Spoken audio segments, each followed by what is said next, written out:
家好，我是依然。我们现在是到了河北保定的长安售后这边，因为我的小房车呢，一直有这个异响的问题。之前呢，一有异响就跟厂家联系，然后每次都做了调整，但是呢，抹点油啊，或者是垫个垫片呀，保持不了多久，它还是会出现这个异响的问题，就准备换一个配件儿，就是那个底部的几片黄的那个骑马的那个叫什么呀？我也说不上来，可能是因为有那个间隙。经常看视频的小伙伴，都知道我的小房车呢是长安底盘改装的，我使用了接近1年了吧，行驶了有1万多一点。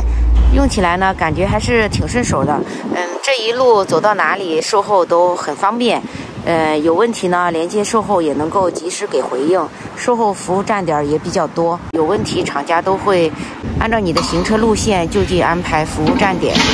可能是因为那个黄片之间的间隙的问题吧。然后厂家这边直接发了配件，发到这个保定这个站点的。然后今天我们就过来更换一下。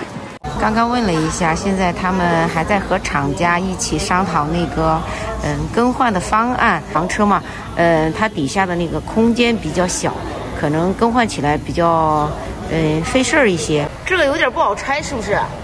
它是很不好拆，很不好拆啊。这就是要换的配件，主要是底部空间比较狭小，需要拆，需要换。现在都已经4点多钟了，今天是换不完了，又抬高了一些。哦呦，慢一点哦。这是来了。哦，看看取下来的有什么差别呀？原来的这个要细一些哈。对。这个要粗一些。这个还是有些差别的哈。换掉这一套卡，下轮子。它那个弄不下来。